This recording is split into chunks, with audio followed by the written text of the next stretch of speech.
The fluorescent lights of the corner convenience store buzzed overhead like dying insects, casting a sickly yellow glow over rows of processed food I couldn't afford. My fingers trembled as I counted the crumpled bills in my palm, $7.32. Enough for instant ramen and maybe, if I was lucky, a carton of eggs. The linoleum floor beneath my worn sneakers was sticky with something I didn't want to identify, and the whole place smelled of stale coffee and industrial cleaner trying desperately to mask the scent of decay. I was invisible here. Just another exhausted woman in sweatpants at 9 p.m. on a Tuesday. Dark circles under my eyes like bruises. My unwashed hair pulled into a messy bun. 6 months ago, I'd worn designer dresses and had my nails done every week. 6 months ago, I'd been someone else entirely. My hand instinctively went to my stomach. Still flat. Still my secret. As I reached for the cheapest brand of noodles on the shelf. 3 months along, and I hadn't told a soul. How could I? The father didn't even know I existed beyond that one night, that one impossible, earth-shattering night that had ruined me for anyone else. The bell above the door chimed, letting in a gust of October wind that carried the smell of rain and expensive cologne. I froze. I knew that scent. Bergamot and cedar, with something darker underneath, something that spoke of power and danger and sleepless nights spent remembering hands on my skin. Well, look what the cat dragged in, but it wasn't his voice. It was worse. I turned slowly, my heart dropping into my stomach like a stone into deep water. Derek stood in the doorway, his arm around a blonde I didn't recognize, his smile sharp as broken glass. My ex-boyfriend looked exactly the same. Same perfectly styled hair, same expensive jacket, same cruel twist to his lips when he'd found someone to hurt. "Emma," he said, my name dripping with mock surprise. "I almost didn't recognize you. You got fat." His laugh echoed through the store, bouncing off the cheap shelves and fluorescent lights. The blonde giggled, pressing closer to him, her manicured nails, red, perfectly done, digging into his arm. Heat flooded my face. My hand dropped from my stomach like I'd been burned. I wasn't showing yet, couldn't be, but suddenly I felt enormous, exposed, like my secret was written across my body in letters everyone could read. "Derek," I managed, my voice barely above a whisper. "Wow, what happened to you?" He stepped closer, and I could smell whiskey on his breath. His eyes traveled over me with the same disdain he'd shown that last night, when he'd told me I wasn't worth the trouble, that I was too boring, too poor, too everything he didn't want. "I mean, I knew you'd let yourself go after we broke up, but this is..." He gestured vaguely at my body, and shame burned through me like acid. I should have said something, should have told him to go to hell, that I was better off without him, that I'd found someone who made me feel things he never could, but the words stuck in my throat, trapped behind the lump of humiliation that threatened to choke me. "Leave her alone, man," the clerk called from behind the register, but his voice was uncertain, not wanting trouble. Derek ignored him. "You know, I actually feel bad now. I mean, breaking up with you was the right call, but I didn't think you'd completely fall apart." His hand reached out, and I flinched. He grabbed my chin, tilting my face toward the harsh light. "You look terrible. When's the last time you slept, or showered?" I jerked away from his touch, my heart hammering. "I'm fine." "You're clearly not." He laughed again, that same hollow sound that used to make my stomach turn. "God, Emma, have some self-respect. Hit the gym or something. Though I guess that costs money, and you never did figure out how to keep a job, did you?" The blonde shifted uncomfortably, finally sensing that this had crossed a line from casual cruelty into something darker. I wanted to disappear, to melt into the sticky floor and never have to face those mocking eyes again. My hand clutched the package of ramen so hard the plastic crinkled, the only sound in the sudden silence except for that damned buzzing light. "We should go," the blonde murmured, tugging at Derek's arm. But he wasn't done. He never was, not when he'd found someone to make small. "Seriously though, Emma, get yourself together. This is just sad." He pulled out his wallet, new, leather, expensive, and held out a $20 bill like it was charity. "Here, buy yourself a salad or something." The humiliation was complete, total.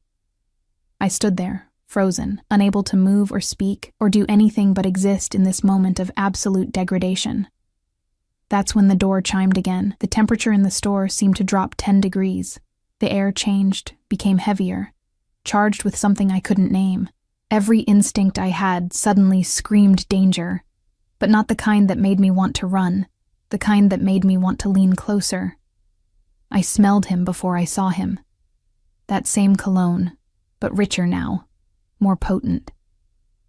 Bergamot and cedar and something that made my knees weak. Heavy footsteps, measured and deliberate, crossing the linoleum. The clerk behind the register went rigid, his hand sliding toward something beneath the counter before he seemed to think better of it.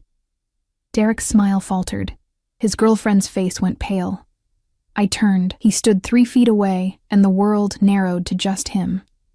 Tall, taller than I remembered, in a black suit that probably cost more than my entire apartment.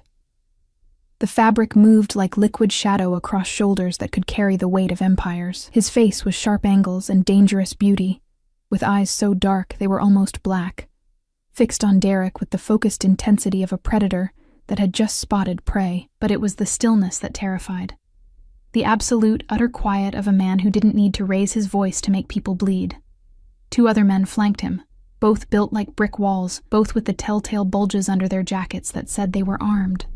One of them, dark-skinned with a scar across his jaw, swept the store with his gaze, checking exits, threats, everything. The other, younger but no less dangerous, positioned himself near the door. No one moved. No one breathed. His eyes met mine for half a second, and I saw something flicker there. Recognition, concern, before they slid back to Derek with glacial coldness. "Is there a problem here?" His voice was quiet, soft almost, but it carried the weight of violence barely leashed, of power that didn't need to be shouted. Derek's face had gone from smug to uncertain, to afraid in the space of seconds. No problem. Just catching up with an old friend. That's not what it looked like." He took a single step forward, and Derek took 2 back, releasing the $20 bill. It fluttered to the floor between us like a white flag. "It looked like you were insulting this young woman." We were just talking. I didn't mean..." "You called her fat." Not a question. A statement. He'd heard everything. "You tried to give her money like she was begging on the street." Another step. Derek stumbled backward into a shelf, knocking over a display of chips. "And you touched her without permission." The blonde had already edged toward the door, smart enough to recognize a predator when she saw one. "Look, I don't want any trouble," Derek stammered, his hands raised. "I was just joking around. We used to date. It's just how we talk." "No." The word cut through the air like a knife. "That's not how anyone talks to her, not anymore." I should have been afraid, should have run.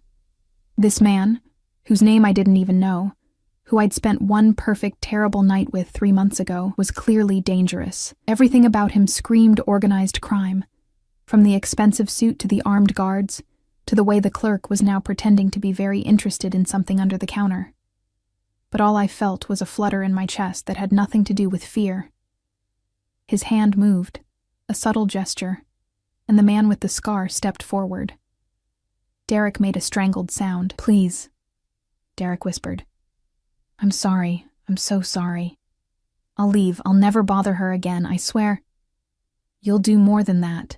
Those dark eyes never left Derek's face. "You'll apologize to her, properly. On your knees."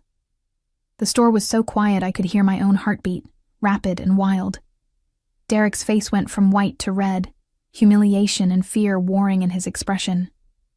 The blonde had disappeared entirely, the door swinging shut behind her. Derek's knees hit the floor, the sticky linoleum leaving marks on his expensive pants. "Emma, I'm sorry. I'm so sorry. I shouldn't have said those things. You're beautiful, and I was an asshole, and I'm sorry."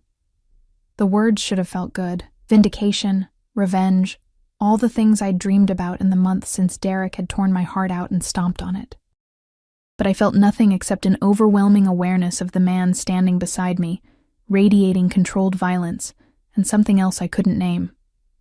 "Good," he said softly. Now leave.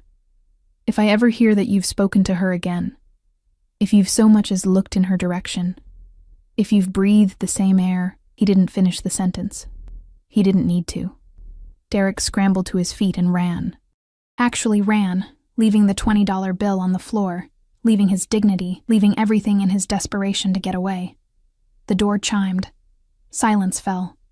I became aware, suddenly and overwhelmingly, that I was alone with him, with them. His guards hadn't moved, hadn't relaxed. We're still watching everything with the careful attention of men who expected violence at any moment. He turned to me, and his expression softened in a way that made my breath catch. "Are you all right?" I nodded, not trusting my voice. Up close, he was even more devastating than I remembered. Sharp cheekbones that could cut glass, full lips that I knew tasted like sin, and those eyes. God, those eyes that saw everything, knew everything. Emma. My name on his tongue was a revelation. He remembered. Of course he remembered. That night had been burned into my soul. Why would it be any different for him? "What are you doing here?" "Shopping," I managed, then felt immediately stupid. Obviously, I was shopping. I was in a convenience store at 9 p.m., holding instant ramen. His gaze dropped to the package in my hands, then to the $7 scattered on the floor where I'd dropped them, then back to my face. Something hard entered his expression. "Where do you live?" Why? "Because I'm taking you home." Not a question. Not a request. "Marco, get the car." The younger guard disappeared through the door immediately. No hesitation, no argument. "You don't have to—" I started, but he cut me off with a look. "I do." He reached down, picked up my money, and pressed it back into my palm. His fingers were warm, calloused, and the brief touch sent electricity racing up my arm. "I very much do." "Mr. Dante," the clerk called nervously. "Everything okay?" "Mr. Dante." Finally, a name, though something told me it wasn't his first name, wasn't what I should call him in the darkness of my bedroom when I remembered that night. "Fine, Leo."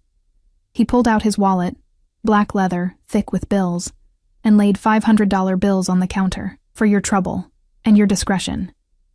"Of course, Mr. Dante, always." The scarred guard, the one he'd called to get the car, returned. "Ready, boss." "Boss, of course." Because a man like this didn't work for anyone. The world bent to him, or it broke. "Come." He held out his hand to me, and I stared at it like it was a snake. "Please." That last word, soft and almost vulnerable, broke through my paralysis. I put my hand in his, and his fingers closed around mine with a gentleness that seemed impossible from someone who radiated such danger. He led me toward the door, his guard falling into step behind us, a human shield between us and the world. Outside, a black SUV idled at the curb. Windows tinted so dark they were nearly opaque, gleaming even in the dim streetlight. Another vehicle, identical to the first, sat behind it. 2 cars. Armed guards. A man who walked like he owned the city and everyone in it. What had I done 3 months ago? What had I let into my life with that one night of weakness and want? The guard opened the door, and I hesitated. Once I got in that car, everything would change. I knew it the way I knew my own heartbeat, the way I knew the flutter in my belly that was just beginning to make itself known. "Emma." His voice was low, meant only for me. "I won't hurt you. I swear it on my life, I would never hurt you." I believed him. God help me, I believed him. I got in the car. The interior smelled like leather and him, and the seats were so soft I sank into them like a cloud. He slid in beside me, and the door closed with an expensive thunk that said this vehicle was built to withstand bullets. The partition between us and the driver was up, giving us privacy. We pulled into traffic, smooth and silent. "Where am I taking you?" he asked again. And this time I told him. His jaw tightened when I gave him the address. A neighborhood known for its high crime rate and low rent. "How long have you lived there?" 4 months. Since Derek left. Since I'd lost my job at his father's company. The one I'd gotten because of him, and lost for the same reason. Since my whole life had collapsed around me like a house of cards. Alone? Yes. The single word hung between us, heavy with everything unsaid. He'd been inside me 3 months ago, had made me scream his name into the darkness of a hotel room so expensive I still couldn't believe it had been real. And I didn't even know his first name. "I'm Dante," he said, as if reading my thoughts. "Dante Moretti. Moretti." The name rang a bell, something I'd heard whispered in fear and respect, something that made people cross themselves and look over their shoulders. But I couldn't place it, couldn't remember where I'd heard it. "I'm Emma Carter. But you already knew that." "I did." His hand was still holding mine, his thumb tracing small circles on my palm that made it hard to think. "I've thought about you. Every day since that night." My heart stuttered. "You have?" "Yes." His eyes met mine in the darkness of the car, and they were blazing with something that made my whole body respond. "I looked for you. I had my people search the entire city, but you'd given me a fake number, and you never told me where you lived, and you disappeared like smoke. I thought it was just one night, that you wouldn't want. You thought wrong." His free hand came up to cup my face, and I leaned into the touch helplessly. "I've had 1,000 women throw themselves at me, Emma. Beautiful women, sophisticated women, women who knew the game and played it well. And not one of them made me feel a fraction of what you did in those few hours." I couldn't breathe, couldn't think. "Dante, I want you." The words were rough, honest, devastating. "I want to take care of you. I want to know everything about you. He stopped himself, jaw clenching. "But first, I need to know, that man, did he hurt you?" "Derek? Not physically, but in other ways." It wasn't a question, but I nodded anyway. "He broke up with me 6 months ago, said I was boring, that I wasn't worth the effort. Got me fired from my job, turned our friends against me, made sure I couldn't find work anywhere in the industry." The words spilled out like poison I'd been holding in too long. I lost everything. His expression went dark, dangerous. "Name."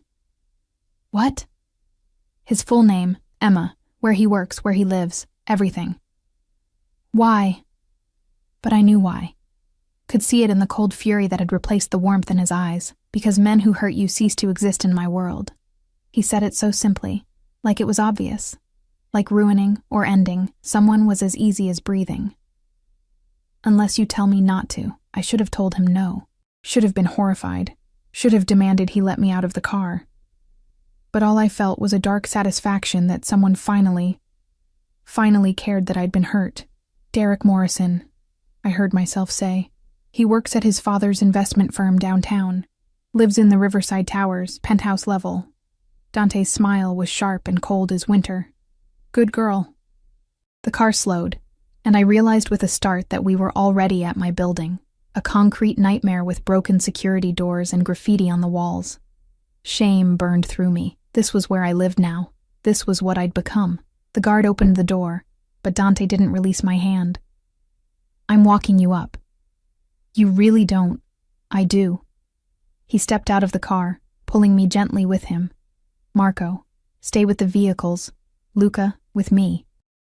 The scarred guard, Luca, fell into step behind us as we entered the building. The elevator was broken, had been for weeks, so we took the stairs. I was acutely aware of Dante behind me, of his eyes on my body as I climbed, of the way the stairwell smelled of urine and desperation. My apartment was on the 4th floor, a studio barely bigger than a closet. I fumbled with my keys, hands shaking, and finally got the door open. Dante's expression when he saw inside made me want to cry. 1 room. A mattress on the floor, no frame, a hot plate instead of a stove, clothes in garbage bags because I couldn't afford a dresser. The bathroom door hung crooked on its hinges, and I could see black mold creeping up the shower wall. No. The word was flat, final. Absolutely not. "It's not that bad, Emma."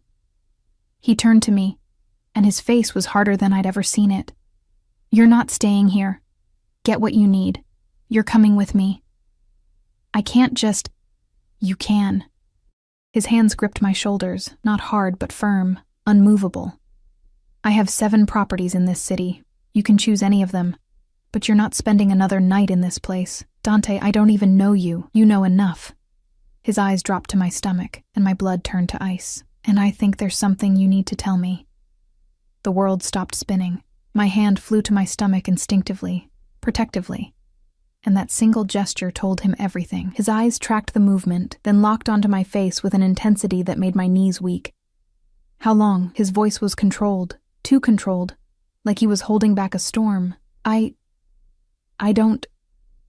The denial died on my lips. There was no point in lying. He could see the truth written across my face, in the way my body had curved inward to shield the tiny life growing inside me. 3 months.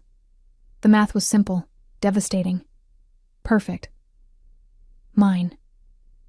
Not a question. A statement of absolute fact. I nodded, tears burning my eyes. I didn't know how to find you. I tried, I swear I tried. But you were just gone. And I thought maybe it was better if you didn't know. Because what could a man like you want with... He kissed me. It wasn't gentle. It was claiming, possessive, a brand that seared itself into my soul. His hands tangled in my hair, pulling me against him, and I melted into his body like I'd been made to fit there. He tasted like mint and danger and something darker, something that made every nerve ending in my body catch fire. When he pulled back, we were both breathing hard. His forehead rested against mine. His eyes closed, and I could feel him trembling. My child, he whispered, and his voice cracked on the words. You're carrying my child, and you've been living here, alone, struggling. His eyes opened, and they were blazing with something between fury and anguish. Do you have any idea what that does to me? I'm sorry. Don't. His thumb pressed against my lips, silencing me. Don't apologize. Not for this. Never for this. His hand slid down to my stomach, spread wide and possessive over the flat plane. How do you feel? Are you sick? Have you seen a doctor? The questions came rapid fire, and I could barely keep up. I'm fine. A little nauseous in the mornings, but nothing terrible. And no, I haven't. I couldn't afford. His jaw clenched so hard I heard his teeth grind. Luca. The guard stepped forward immediately. Boss? Call Dr. Romanelli. I want her at the penthouse within the hour. Full examination, everything Emma needs. He looked back at me. And call Maria. Tell her to prepare the master suite and have the kitchen stocked. Also... He paused, his eyes sweeping over my meager belongings. Send someone to buy clothes. Everything. Size. His gaze traveled over my body with an assessment that felt like a caress. Size 4. And maternity wear. The best. I'm not a size 4 anymore, I protested weakly. And you can't just... I can. I am. He cupped my face, forcing me to meet his eyes. You're mine now, Emma. You and our baby. That means I take care of you. That means you never want for anything again. That means you live like the queen you are. Understood? I should have argued. Should have insisted on my independence, my pride, but I was so tired, so scared. So desperately grateful that someone was finally offering to help carry the weight I'd been bearing alone. Okay, I whispered. His expression softened, and he pressed a kiss to my forehead. Good girl. Now pack what you want to keep. Luca will have the rest disposed of. Disposed of? I looked around at my shabby belongings. The threadbare blankets, the chipped dishes, the clothes that had seen better days. But... You won't need any of it. He was already pulling out his phone, typing rapidly. You'll have new everything, better everything, the best of everything. Within 20 minutes, my entire life had been packed into 2 small bags. It was pathetic, really, how little I had to show for 26 years of existence. Dante carried both bags himself, refusing to let Luca take them, and led me back down the stairs to the waiting SUV. The drive to his penthouse took us into a completely different world. We left behind the broken streets and graffitied buildings, climbing into the hills where the city lights glittered like diamonds scattered across black velvet. The buildings here were sleek and modern, all glass and steel, with security gates and doormen in uniforms that probably cost more than my monthly rent. Dante's building was the most impressive of all, a towering structure that scraped the sky, with a private entrance that required both a key card and a fingerprint scan. The lobby was all marble and gold, with a chandelier that looked like it belonged in a palace. "Mr. Moretti," the doorman said immediately, standing straighter. "Welcome home." "Thank you, Marcus." Dante's hand was on the small of my back, guiding me toward a private elevator. "This is Miss Carter.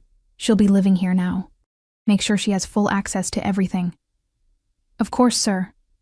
The elevator required another fingerprint scan, Dante's, and then we were rising smoothly upward, 42 floors, according to the display, the penthouse level. "How many people live here?" I asked, trying to break the silence that had fallen between us. "In the building? About 60 families. In the penthouse?" He looked at me. "Just me. And now you." The elevator opened directly into his home, and I stepped into a space so beautiful it made my chest ache. Floor-to-ceiling windows offered a panoramic view of the city, the lights spread out below us like offerings. The furniture was modern and expensive, all clean lines and rich fabrics in blacks and grays and deep burgundy. Original artwork hung on the walls. I recognized a Rothko, a Basquiat, pieces that belonged in museums. "This is—" I couldn't finish the sentence. "Home." He set my bags down, then turned to me. "You're home, for as long as you want it." A woman appeared from a doorway I hadn't noticed. Older, maybe 60, with kind eyes and graying hair pulled back in a neat bun. "Mr. Dante, welcome back. And you must be Miss Emma." She smiled warmly. "I'm Maria. I manage the household." "It's nice to meet you," I managed, feeling completely out of my depth. "Maria, is the master suite ready?" Dante asked. "Of course. I've prepared everything as you requested. And Dr. Romanelli just called. She'll be here in 30 minutes. Perfect." He turned back to me. "Emma, why don't you let Maria show you to your room? You can shower, change, get comfortable. The doctor will examine you, make sure everything is all right with the baby, and then we'll have dinner." It was too much, too fast. My head was spinning. "Dante, I can't just—" "You can." He pulled me against him, his hand cradling the back of my head. "And you will. Please, Emma. Let me do this. Let me take care of you both." The both broke something inside me. He wasn't just accepting the baby, he was claiming it, wanting us. I nodded against his chest, breathing in his scent, letting myself believe for just a moment that this could be real, that I could have this, that I deserved this. "Come, dear," Maria said gently, and I followed her through the penthouse, past a gourmet kitchen that looked like something from a cooking show, past a living room that could have hosted a party for 50 people, down a hallway lined with more art and photographs. Though Dante appeared in none of them. The master suite was bigger than my entire old apartment. A king-sized bed dominated the space, dressed in sheets that looked like they cost a fortune. A sitting area by the windows, a walk-in closet that was currently empty but enormous, and a bathroom done in marble and gold that made me gasp. "The shower has 7 settings," Maria explained, pointing to the controls, "and the tub has jets if you prefer a bath. Towels are here, and I've set out some robes for you. Mr. Dante had me order toiletries. I hope the scents are all right, but if not, just let me know and I'll get whatever you prefer." I stared at the array of expensive products lined up on the counter, everything from designer face wash to body lotions I'd only ever seen in magazines. "This is too much," I whispered. "Mr. Dante doesn't believe in half measures," Maria said with a knowing smile. "When he cares about something, or someone, he goes all in. You'll get used to it." Would I? Could anyone get used to this level of luxury, this kind of care? Maria left me alone, and I stripped off my cheap clothes with shaking hands. The shower was a revelation, hot water that never ran out, water pressure that felt like a massage, steam that filled the enormous space and made everything feel like a dream. I washed my hair with shampoo that smelled like jasmine and cost more per ounce than I used to spend on groceries. When I finally stepped out, wrapped in a robe so soft it felt like wearing a cloud, I found that someone had been in the room. My old clothes were gone, replaced by an outfit laid out on the bed. Designer maternity wear, soft and comfortable and beautiful, underwear still in the package, even slippers. I dressed slowly, marveling at how everything fit perfectly. How had he known my size just by looking? A knock on the door. "Miss Emma? Dr. Romanelli is here." The doctor was a woman in her 50s with a no-nonsense air and warm hands. She set up her equipment in the sitting area of the suite and gave me the most thorough examination I'd ever had, asking questions about my health history, my symptoms, the father's medical background. "Everything looks good," she said finally, packing up her portable ultrasound machine. "You're measuring right on track for 12 weeks. Have you been taking prenatal vitamins?" I shook my head, shame burning through me again. "No judgment," she said kindly. "We'll start you on those today. And I want to see you weekly for the next month, just to make sure everything stays on track. Mr. Moretti has made it very clear that you and the baby are his top priority." "He has?"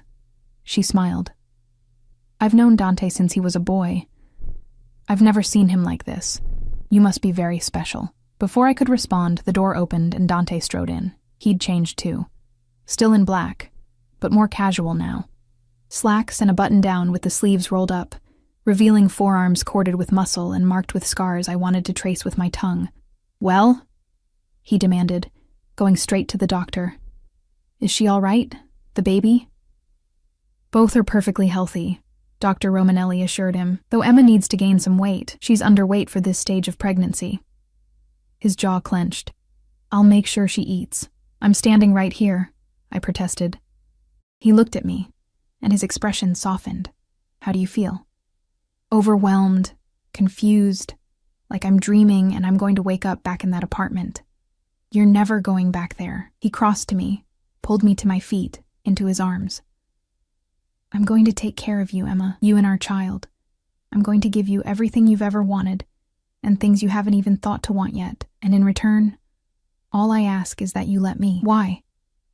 The question burst out of me. "Why do you care so much? We spent one night together, one night, and then I disappeared. You don't owe me anything. I owe you everything." His hand found my stomach again, spread possessively. "You're carrying my heir, my child. That makes you the most important person in my world. But even if you weren't..." He hesitated, and I saw something vulnerable flicker across his face. "That night meant something to me too, Emma. You meant something to me." Dr. Romanelli cleared her throat. "I'll leave you two alone. Emma, remember, prenatal vitamins daily, plenty of rest, and eat regularly. I'll see you next week." She left, and we were alone. Dante led me to the sitting area by the windows, settling me on the couch before disappearing briefly and returning with a glass of water and a small bottle of vitamins. "Take one," he instructed. I obeyed, and he watched me swallow it like it was the most important thing in the world. "I've had the kitchen prepare dinner," he said. "Are you hungry?" As if on cue, my stomach growled. I hadn't eaten since this morning, a piece of toast I'd forced down despite the nausea. "Starving." His smile was small but genuine. "Good." Dinner was served in a dining room that could have seated 20, but Dante had the staff set us up at one end of the long table, close enough to talk intimately. The food was incredible. Pasta with fresh tomatoes and basil, grilled chicken, vegetables I didn't even recognize but tasted like heaven. And bread, warm and crusty, with butter that melted on my tongue. I ate like I was starving, because I was. Dante watched me with satisfaction, occasionally adding more to my plate, making sure my water glass stayed full. "Tell me about yourself," he said when I finally slowed down. "Everything. I want to know everything." So I told him. About growing up in foster care, bouncing from home to home, never quite belonging anywhere. About working my way through community college, getting my business degree, landing the job at Morrison Investments. About Derek, who'd seemed like a fairy tale until he'd shown his true colors. About the loneliness and the fear and the desperate hope that had led me to that hotel bar 3 months ago, looking for one night to forget. "And I found you instead," I finished softly. "You did." His hand covered mine on the table. "Tell me about that night. From your perspective." Heat flooded my face. "You were there. You know what happened." I know what I experienced. I want to know what you felt. I took a shaky breath. I saw you at the bar. You were intimidating. Beautiful. Dangerous. Everything I should have stayed away from.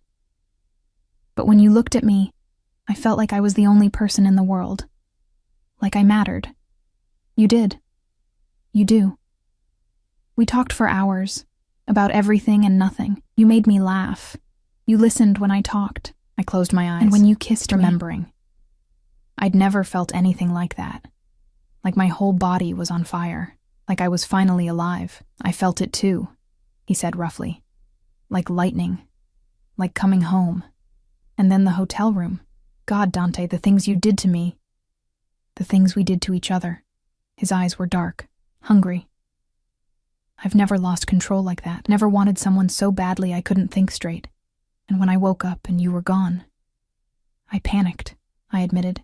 I thought it was just sex for you, a one-night stand. I didn't want to be pathetic, clinging to something that didn't exist.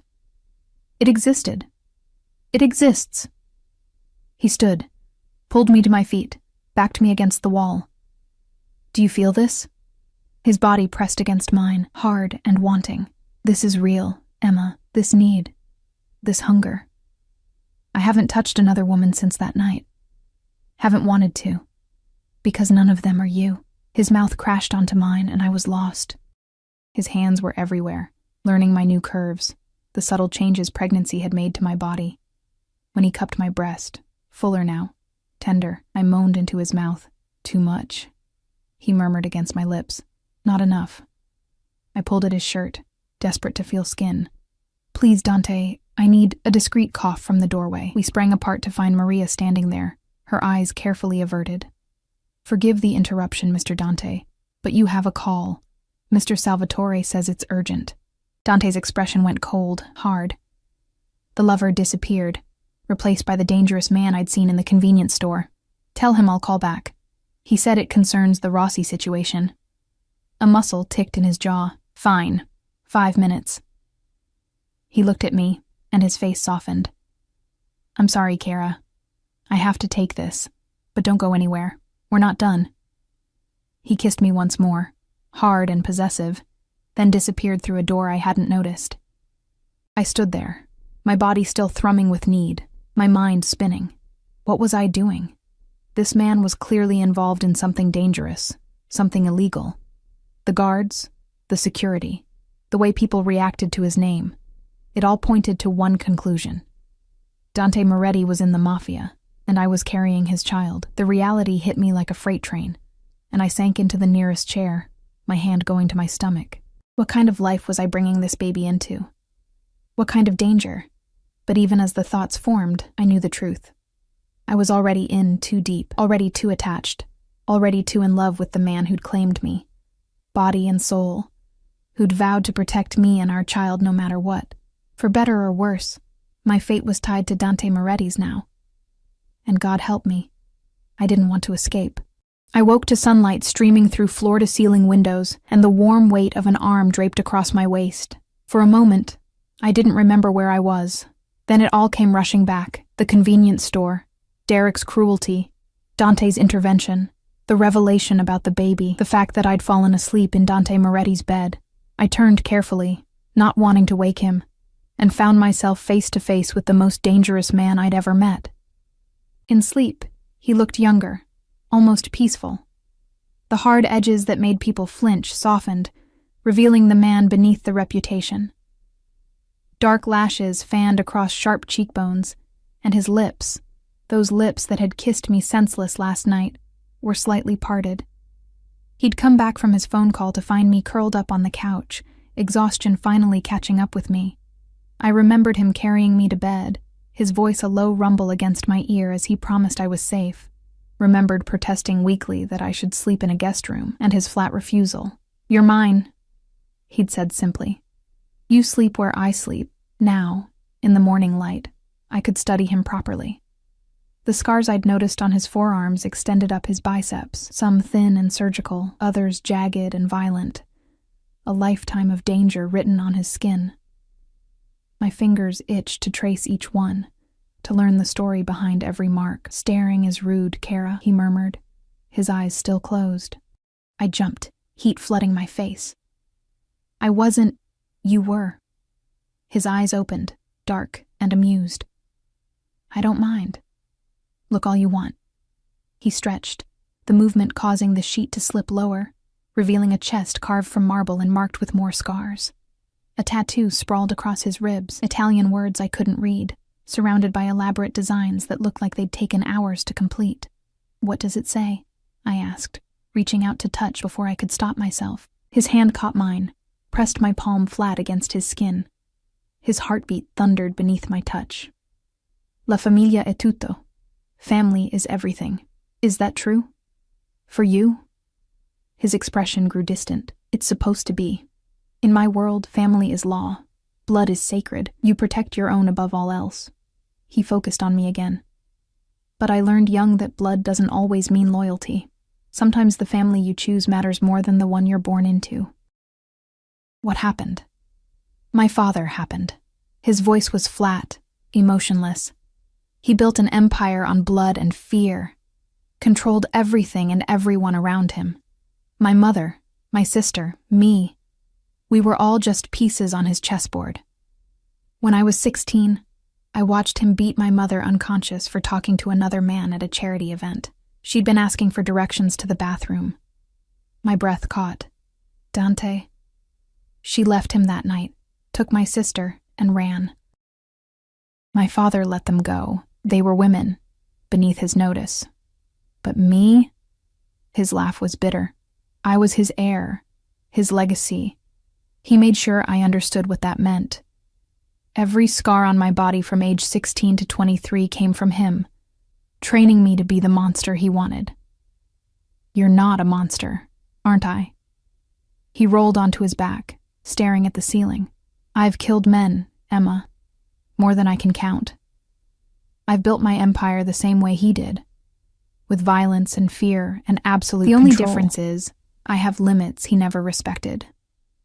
What limits? Women, children, innocence. He turned his head to look at me. I don't hurt people who don't deserve it. I don't traffic in drugs or weapons or anything that destroys communities. My businesses are mostly legitimate now. Real estate, restaurants, construction. But the foundation, he shrugged. The foundation is still built on blood. I should have been terrified, should have run. But all I felt was a strange sort of understanding. What happened to your father? I killed him. Said so simply, like he was discussing the weather. 5 years ago, he'd started eyeing my sister again, making comments about bringing her back into the family.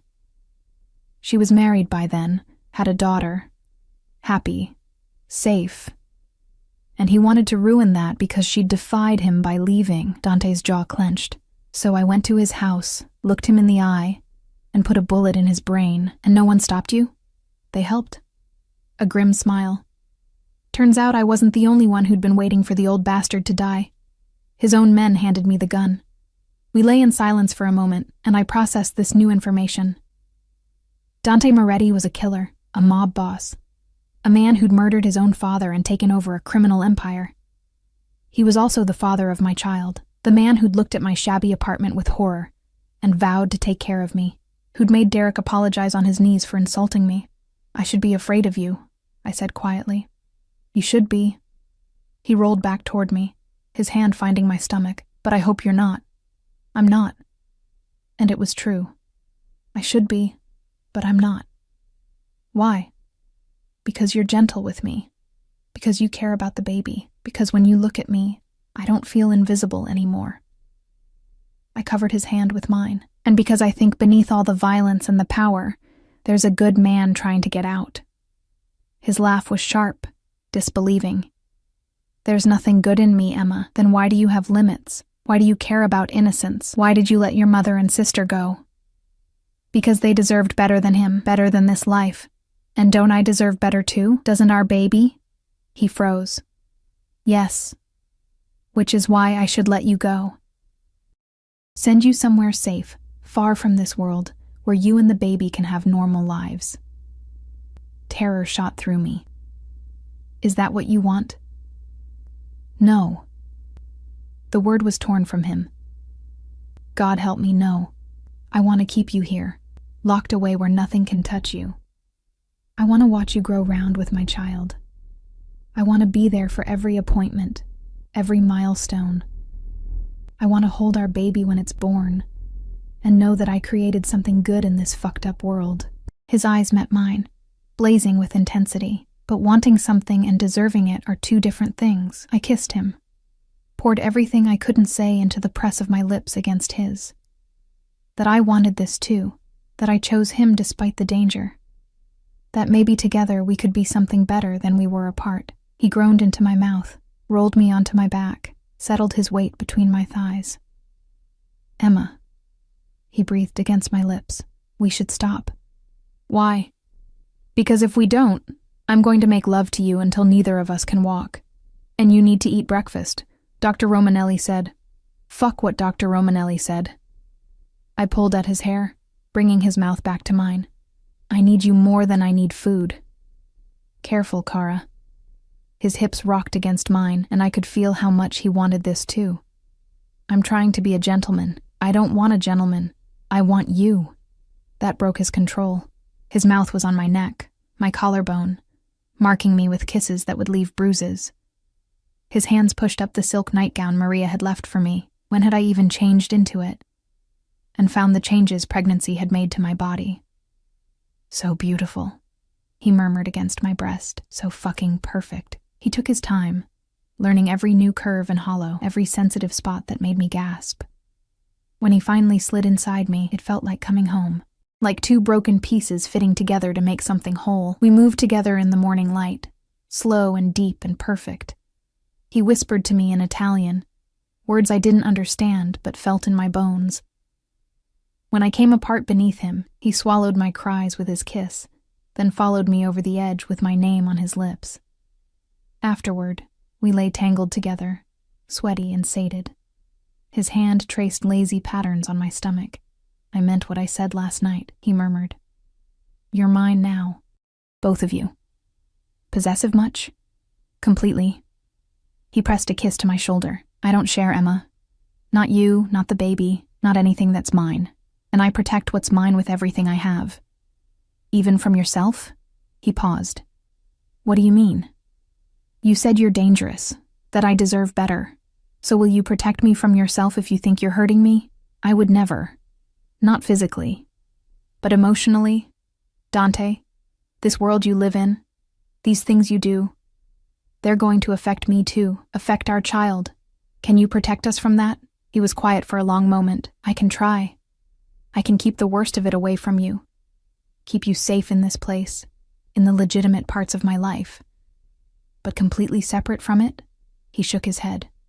No, because being mine means accepting all of me. The good and the bad, the violence and the protection, the danger and the safety. Can you do that? Could I?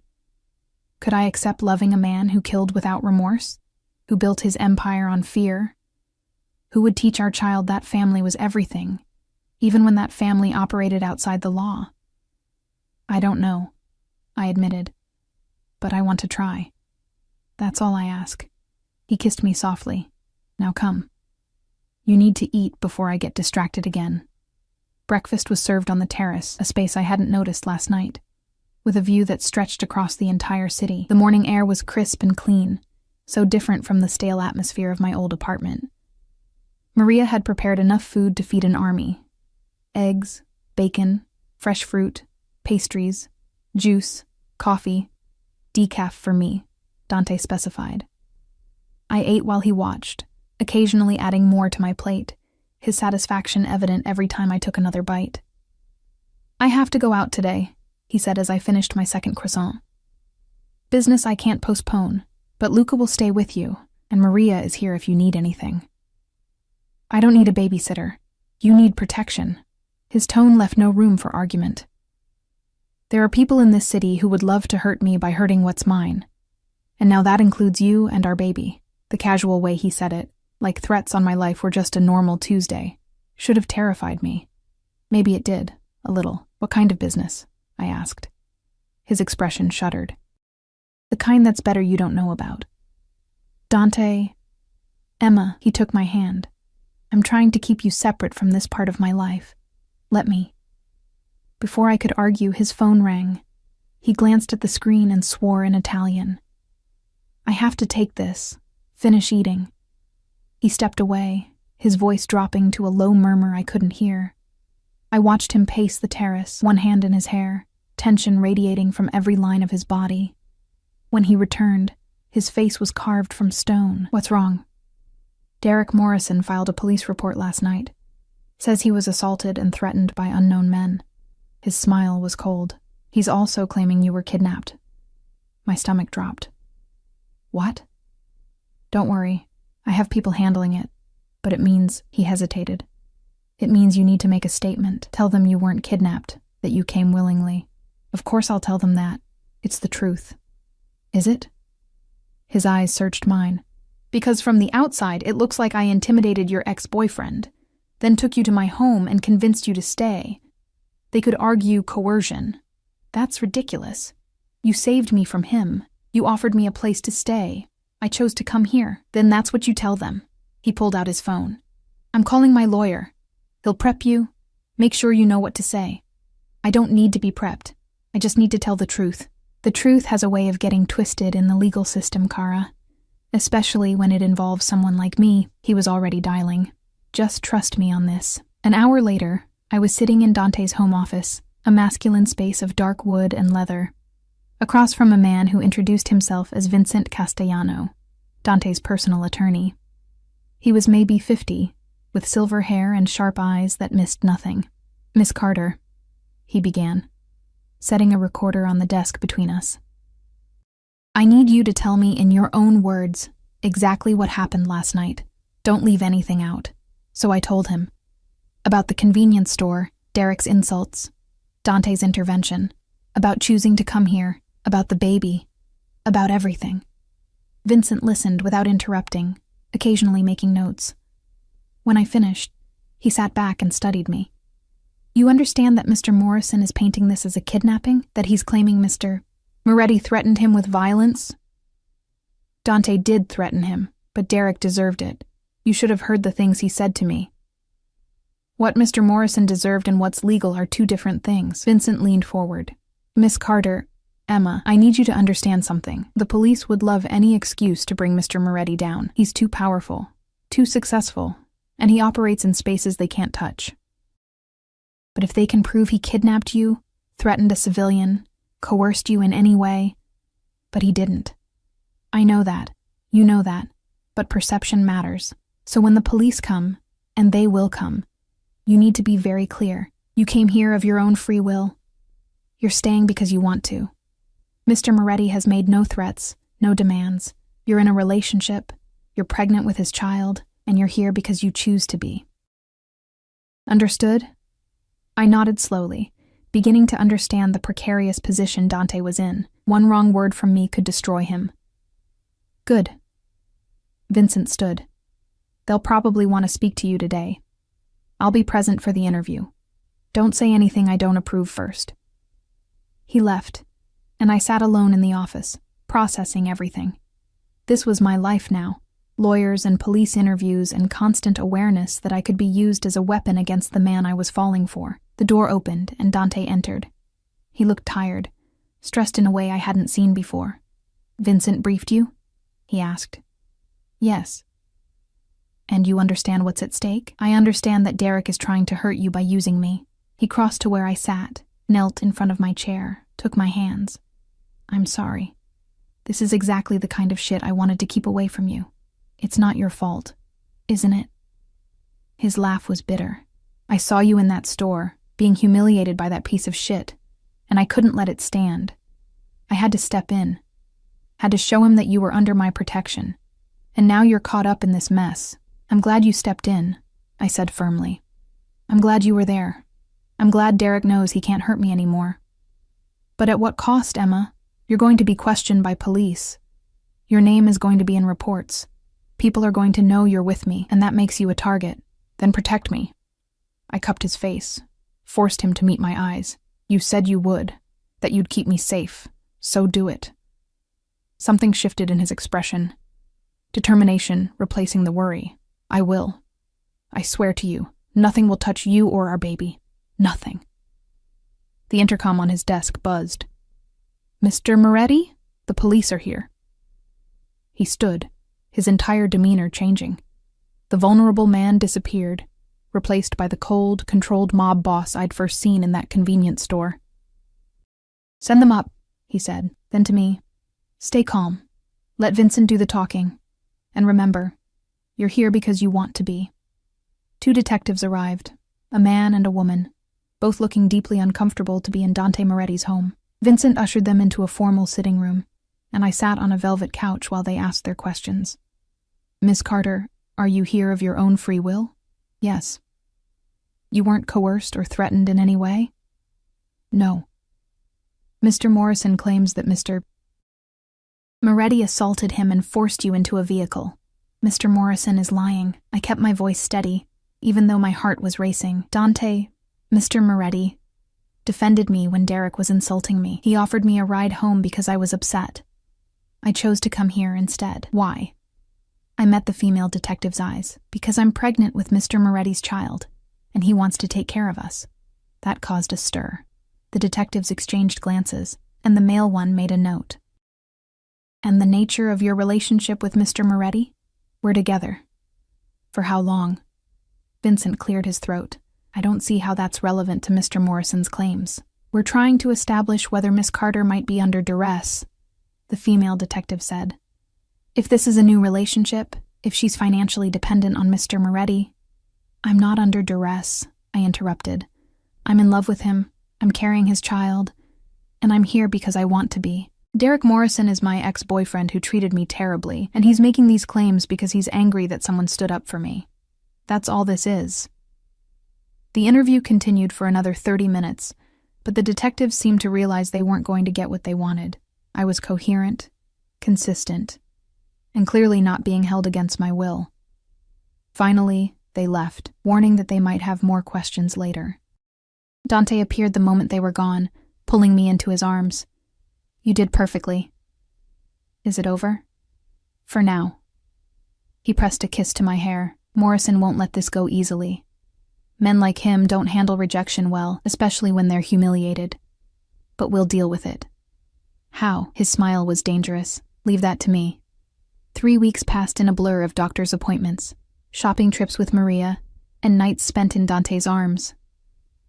I'd settled into a routine I never could have imagined, waking up in silk sheets, eating meals prepared by a private chef, being driven everywhere in bulletproof vehicles with Luca as my constant shadow. But it wasn't the luxury that made me stay. It was the man who came home every evening, no matter how late, and placed his hand on my growing belly like it was the most precious thing in the world, who read parenting books when he thought I was asleep, who'd converted one of his guest rooms into a nursery and spent hours debating paint colors with me. Dante Moretti, mob boss and killer, was going to be a father, and he was terrified. What if I'm like him? He asked one night, lying in bed with his head on my stomach, listening for movement that was still too early to feel. What if I hurt our child the way he hurt me? You won't, I said with absolute certainty, my fingers threading through his hair. You're already nothing like him. You love this baby, Dante. I can see it every time you look at me. Loving isn't enough. My father probably loved me too, in his twisted way, but He broke off, his jaw clenching. He still hurt you. I know. I tilted his face up to mine, but you're aware of it. You're afraid of repeating his mistakes. That awareness makes all the difference. He wanted to believe me. I could see it in his eyes. But the scars his father had left weren't just physical. They went bone deep, soul deep, to places I couldn't reach with words alone. The only problem in our perfect bubble was Derek. True to Dante's prediction, he hadn't let it go. He'd made noise to the police, to his father's lawyers, to anyone who would listen, but without evidence of coercion, and with me repeatedly insisting I was exactly where I wanted to be, there was nothing they could do, so Derek had taken a different approach. I was coming back from a doctor's appointment, Luca driving, Maria in the back seat chattering about nursery furniture, when my phone rang. Unknown number. I almost didn't answer, but something made me pick up. Emma, Derek's voice, slurred and angry. "We need to talk. I have nothing to say to you, but I have plenty to say to you." A bitter laugh. "Do you have any idea what you've done? My father's firm dropped me, said being associated with a Moretti was bad for business. My friends won't return my calls. That fucking mobster ruined my life. You ruined your own life by being a terrible person.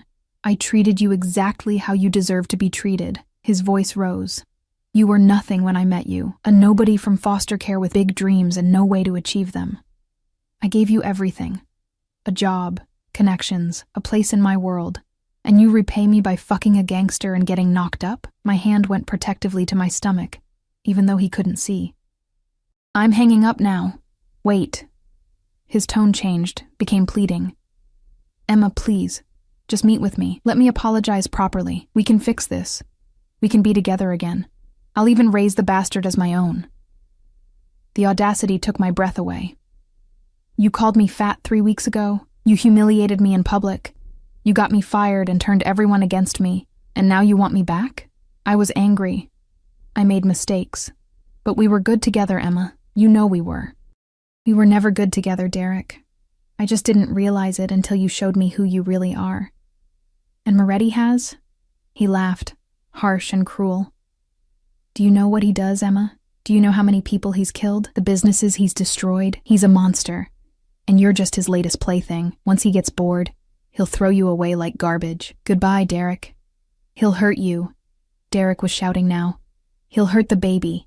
Men like him don't change, Emma. They just get better at hiding what they are. And when he shows you his true colors, when he puts his hands on you the way his father put hands on his mother, don't come crying to me." I hung up, my hands shaking. Luca's eyes met mine in the rearview mirror. "You okay, Miss Emma?" "Fine," I lied. Just Derek being Derek, but his words haunted me. Men like him don't change. Was it true? Would Dante eventually show the same violence toward me that his father had shown his mother? Doctor Romanelli had said she'd never seen him like this, that I was special. But how many women had thought the same thing about violent men before everything went wrong? When we got home, I went straight to the nursery, my safe space, where everything was soft colors and hope for the future. Maria had helped me pick out a crib, a rocking chair, shelves that would eventually hold books and toys.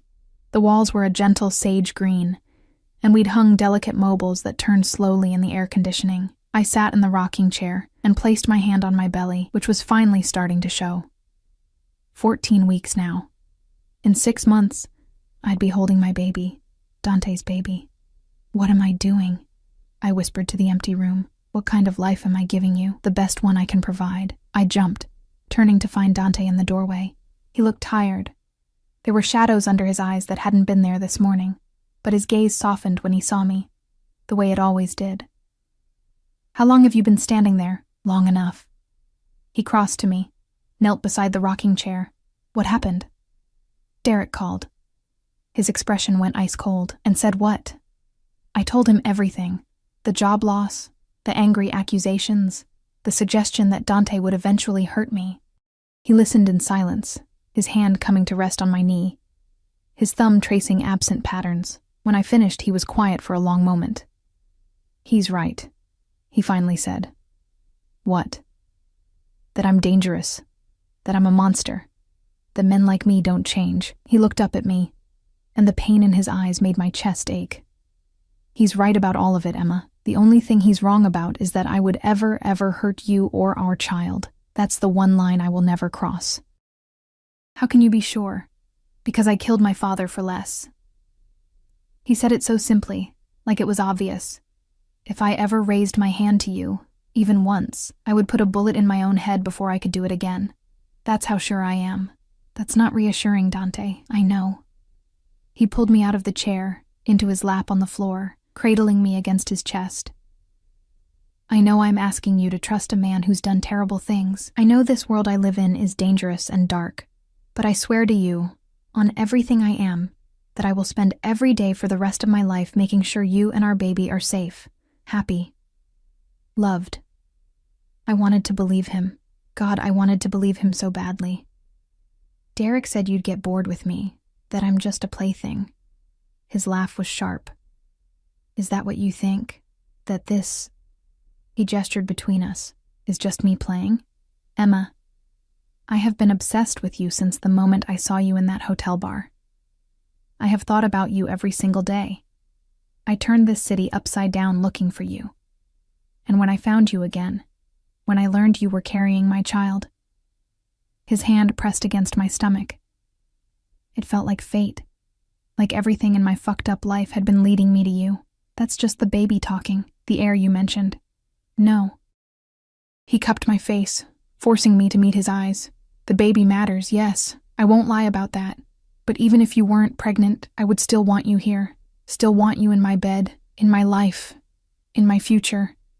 You're not a plaything, Emma. You're everything. The tears I'd been holding back finally spilled over. He wiped them away with his thumbs, his touch impossibly gentle for such dangerous hands. I'm scared, I admitted, of this life, of this world. Of loving you and losing you, or worse, of you becoming someone I don't recognize. Then I'll spend every day proving to you that I'm worth the risk. He kissed me softly. And if Derek Morrison keeps harassing you, I'll make sure he can't anymore. Don't kill him, I said quickly. Please, Dante. I don't want that on your conscience because of me. His jaw clenched. I won't kill him, but I will make him understand that you're off limits, permanently. How? Leave that to me. 2 days later, Derek Morrison's father's investment firm went bankrupt. The news was everywhere. Massive fraud charges, SEC investigations, assets frozen. Derek's face was plastered across every financial news site, looking shell-shocked and terrified. I found Dante in his office, working at his computer like nothing had happened. Did you do this? He looked up, his expression unreadable. Do what? Don't play games with me. Morrison Investments just imploded. That's not a coincidence. He leaned back in his chair, studying me. Would it bother you if I had? I didn't know how to answer that. Did you? His father's firm was built on fraud, insider trading, embezzlement, laundering money for some very bad people. I just made sure the right people found the evidence. He stood, crossed to where I stood in the doorway. Derek Morrison is going to prison, Emma. So is his father.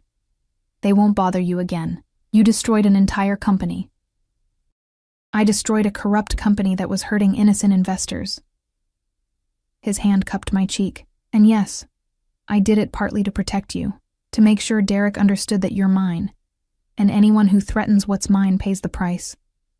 Does that make you hate me? I should have said yes. Should have been horrified by the casual way he'd ruined lives, sent people to prison, all to protect me from my ex-boyfriend's phone calls. But all I felt was a dark satisfaction that someone finally had made Derek pay for his cruelty. No, I whispered. It doesn't make me hate you. His smile was slow and dangerous.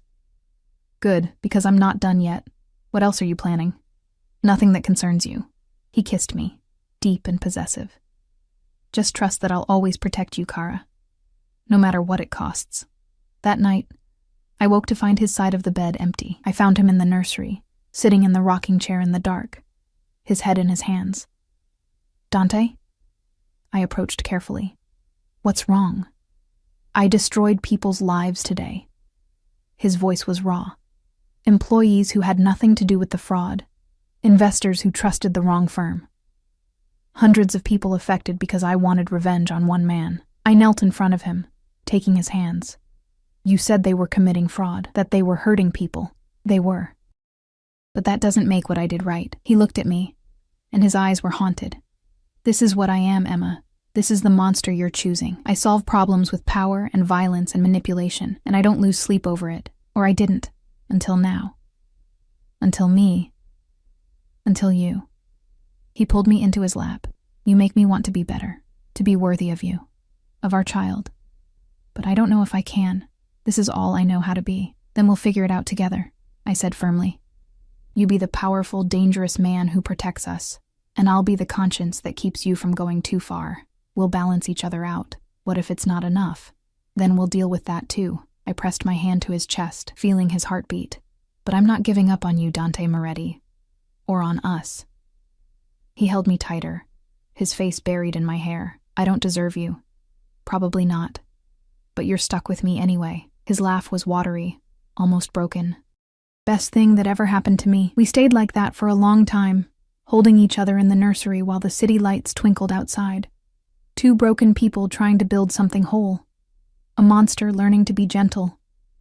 A woman learning to be strong. And between us, growing bigger every day, the tiny life that would change everything. The next morning, Dante was gone before I woke up. Maria brought me breakfast in bed, a new routine I'd stopped protesting, along with a note in Dante's sharp handwriting. "Had to handle some business. Luca is downstairs if you need anything. I'll be home for dinner. We need to talk about something important." D. The ominous tone made my stomach clench. What could be so important that he needed to warn me about it? I spent the day anxious, trying to distract myself with baby clothes shopping online, and reorganizing the nursery for the third time. Luca followed me around the penthouse like a silent shadow, never intrusive but always present. "Has Dante seemed off to you lately?" I asked him while rearranging books on the nursery shelf. Luca was quiet for a moment. "Boss has a lot on his mind." "Like what?" "Not my place to say, Miss Emma. But," he hesitated, "he's been making changes, moving assets around, setting things up. He's planning for the future." "Our future?" "Yours and the baby's." Luca's scarred face softened. "I've worked for Mr. Dante for 8 years. Never seen him like this. He's building something, making sure you both are protected no matter what happens." "What could happen?" "In our world, anything." He met my eyes. "But he won't let it touch you. He'd burn the city down first." That should have been romantic. Instead, it was terrifying. Dante came home at 6, exactly as promised. He looked exhausted but determined, carrying a leather folder that he set on the dining room table. "What's that?" I asked. "Our future." He pulled out a chair for me, waited until I sat, then took the seat beside me. "I've been thinking about what you said, about being better, about our child deserving more than a father who solves everything with violence." "Okay, so I'm making changes." He opened the folder, revealing legal documents. "I'm legitimizing the business, all of it. The restaurants, the construction companies, the real estate holdings, everything above board, everything legal." I stared at the papers. "You're going legitimate?" "As much as I can. There are aspects I can't walk away from completely. Obligations, relationships, debts that need to be paid. But the day-to-day operations, I'm handing them over to people I trust. I'll still oversee things, but from a distance. More businessman, less..." He gestured vaguely. "Less mob boss?" His smile was wry. "Exactly. And this..." He pulled out another document. "This is a trust fund for the baby. $20 million, managed by an independent trustee, untouchable by me or anyone else. Whatever happens, our child will be taken care of." My head was spinning. 20 million. Dante, that's nothing compared to what they deserve. He took my hand. "And this is for you. Another document. The penthouse. Transferred to your name, along with accounts in your name, stocks, bonds. You'll never be dependent on me again, Emma. You'll have your own money, your own property, your own power. I don't understand. Why are you doing this? Because I love you." He said it simply, like it was obvious. "Because I want you to choose to stay with me, not because you have to. Not because you're trapped or scared or have nowhere else to go, but because you want to be here." Tears blurred my vision. "You love me?" "I've loved you since that first night." He cupped my face. "I just didn't have the words for it until now. You walked into my life and changed everything, Emma. Made me want to be better, to build something real. And then you gave me the greatest gift." His hand moved to my stomach, and I knew I had to do whatever it took to deserve you both. "I love you too," I breathed.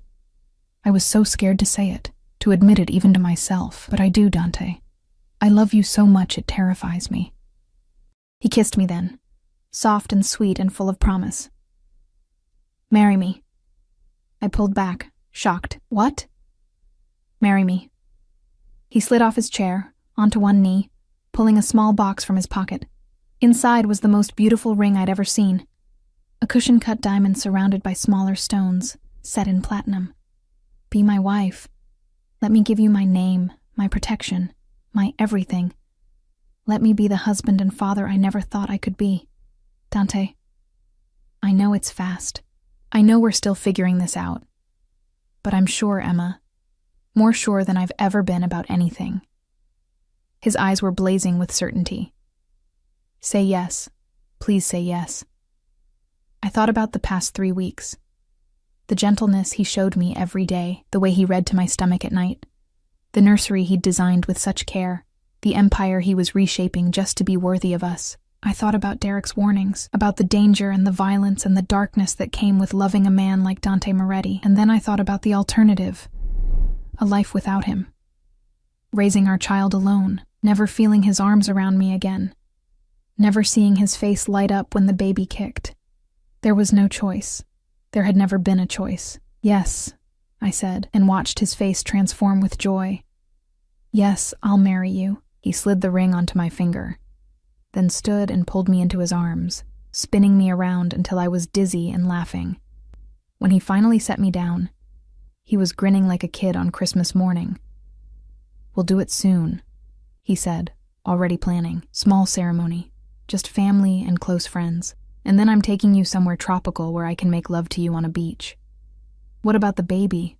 I'll be huge by then. You'll be perfect. He kissed me again. And I'll spend every second worshiping every inch of your beautiful pregnant body. Heat flooded through me. Take me to bed. With pleasure. He carried me to the bedroom, our bedroom, and showed me exactly how much he loved me.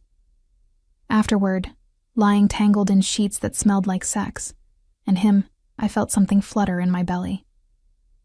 Dante, I gasped, grabbing his hand and pressing it to my stomach. Did you feel that? We stayed frozen, waiting. And then it came again, a gentle butterfly sensation, like a whisper against my palm. The baby, Dante breathed, his eyes wide with wonder. That's our baby.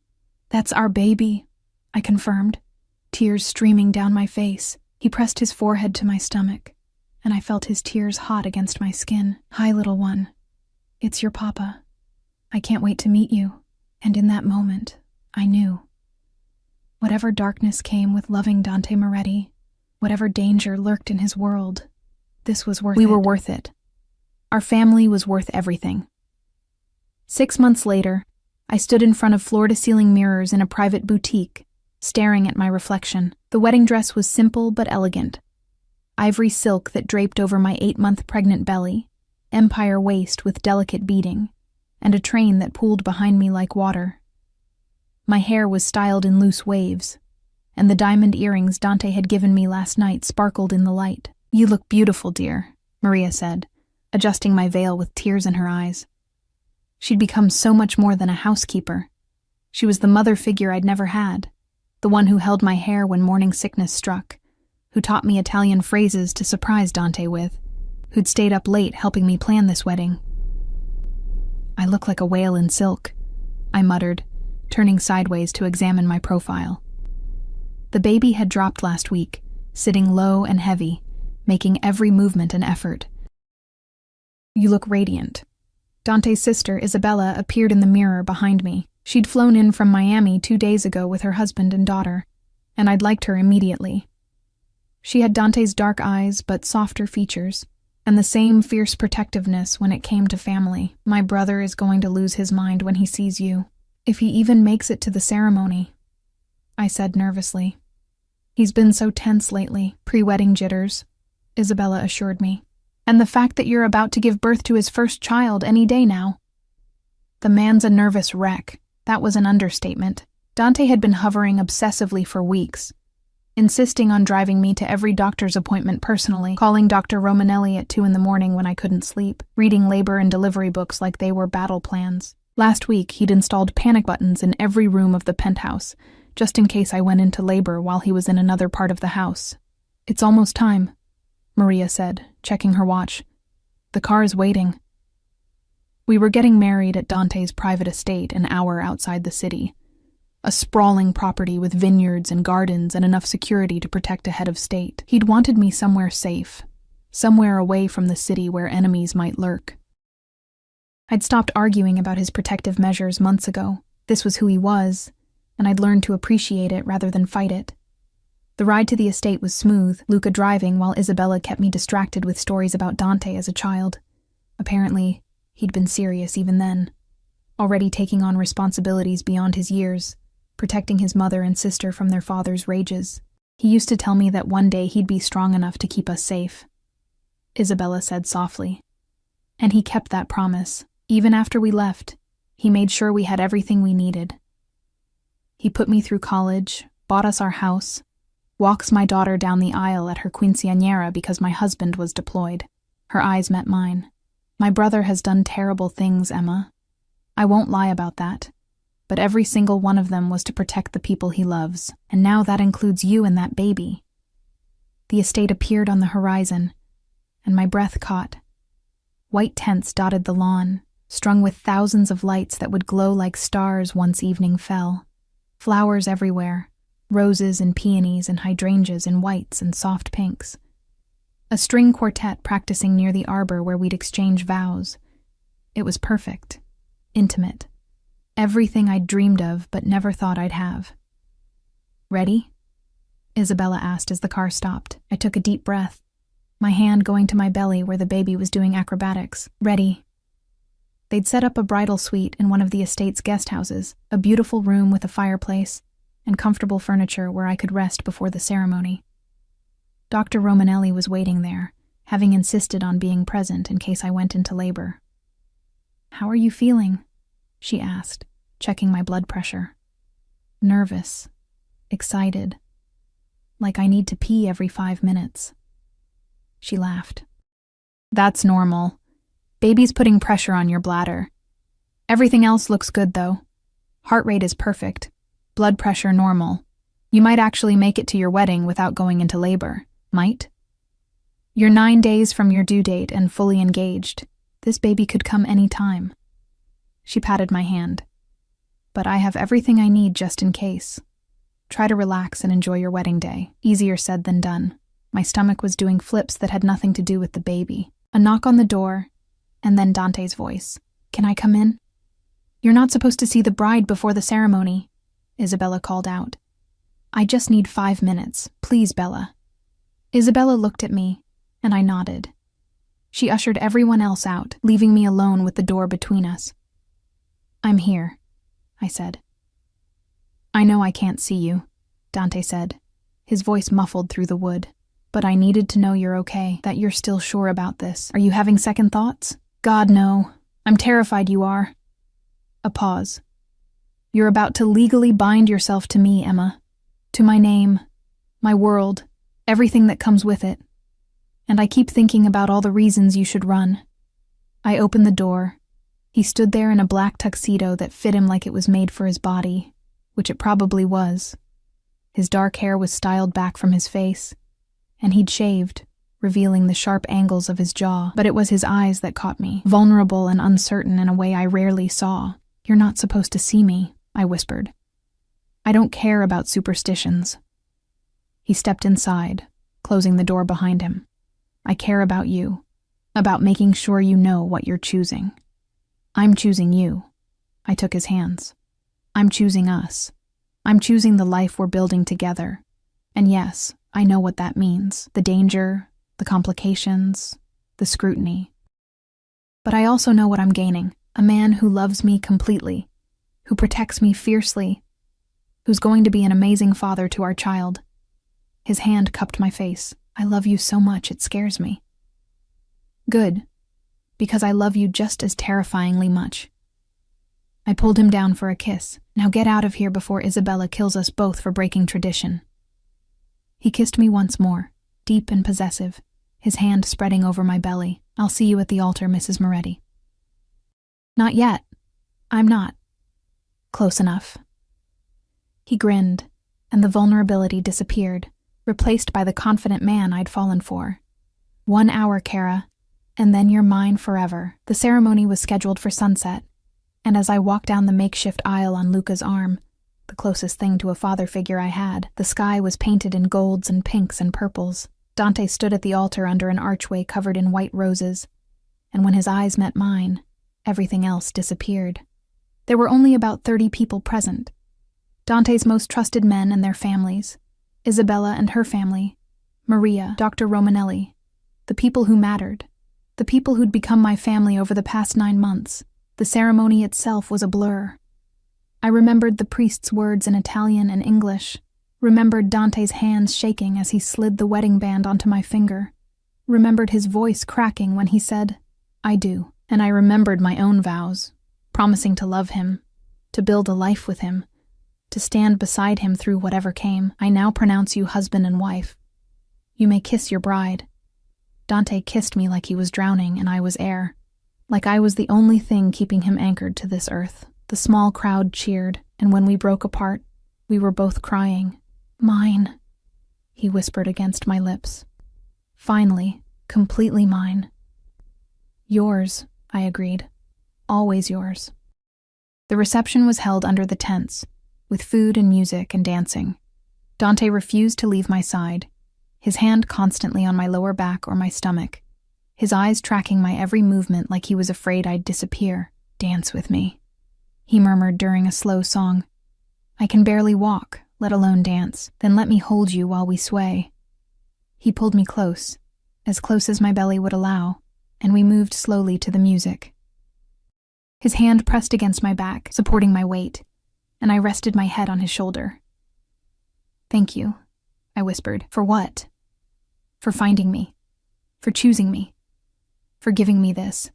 I gestured at the beautiful party, the people celebrating with us, the life we'd built. "I never thought I'd have this. A family. A home. Someone who loves me. You deserve all of it and more." He kissed my temple. "I'm the one who should be thanking you.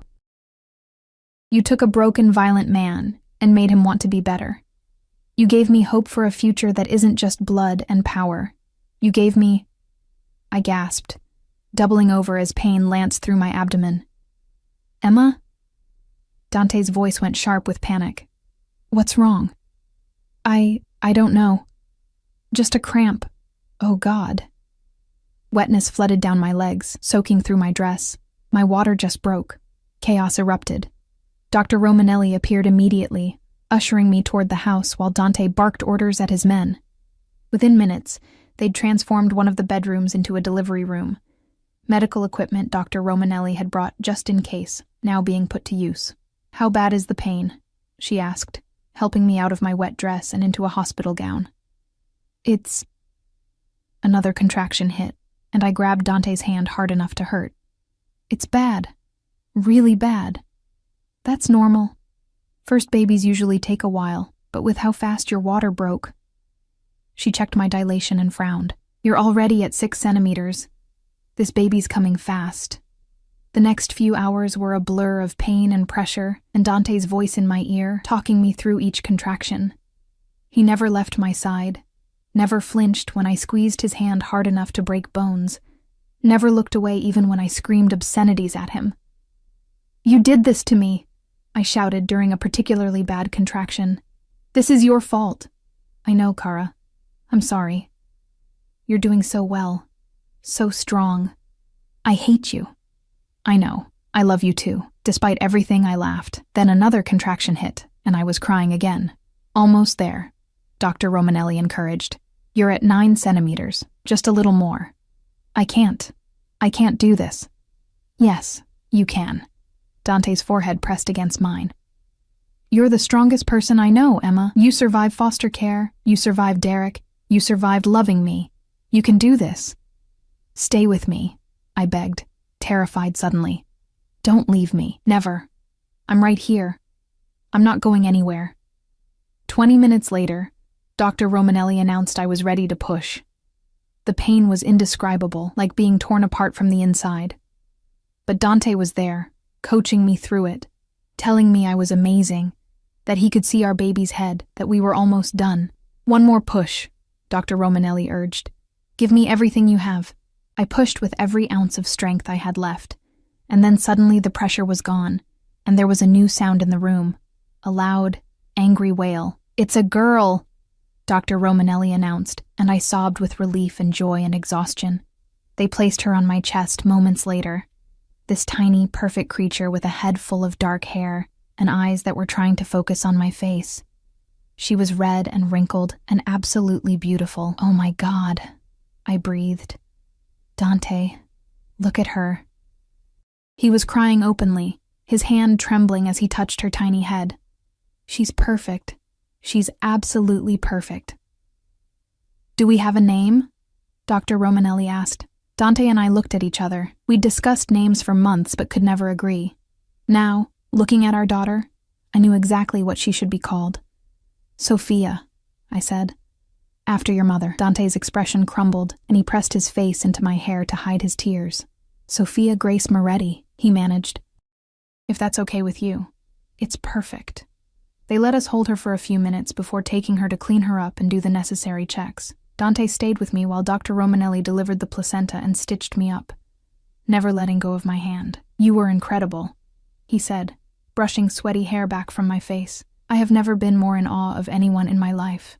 I couldn't have done it without you. You could have. But I'm so grateful I got to be here. He kissed me softly. Thank you for her. For Sophia. For giving me a family. Dr. Romanelli brought Sophia back, all cleaned up and wrapped in a soft pink blanket. She's perfectly healthy, 7 pounds, 4 ounces, and she has excellent lungs.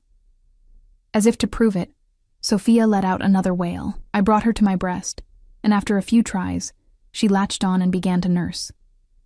Natural, Dr. Romanelli said approvingly. I'll give you 3 some privacy. Congratulations, Mr. and Mrs. Moretti. Alone with our daughter, Dante climbed carefully onto the bed beside me, one arm around my shoulders while he stared at Sophia with wonder. I can't believe she's real, he whispered. That we made her. Believe it. She's going to have your temper and my stubbornness. We're in so much trouble, he laughed, the sound lighter than I'd ever heard it. I can't wait. Over the next few hours, people came to meet Sophia, Isabella crying happy tears and declaring her the most beautiful baby ever born, Maria blessing her in rapid Italian, Luca looking completely terrified when I made him hold her. Each of Dante's men who came to pay respects looked at Sophia with a reverence that told me she'd never lack for protection. Finally, it was just the 3 of us again. Sophia had fallen asleep in Dante's arms, and he looked at her like she was the most precious thing in the universe. I'm going to give her everything, he said quietly. The best schools, the best opportunities. She'll never want for anything, never know what it's like to be hungry or scared or alone. I know you will. And I'm going to teach her to be strong, to never let anyone make her feel small, to know her worth. His finger traced her tiny hand. But I'm also going to teach her to be kind, to use her power for good, to be better than me. You're already better than you think you are. He looked at me, his eyes shining. That's because of you.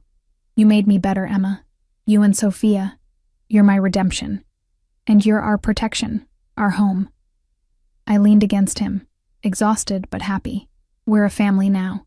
A family, he repeated, like he was tasting the word. I like the sound of that. Sophia stirred in his arms, making the little squeaking noises that meant she'd be waking soon.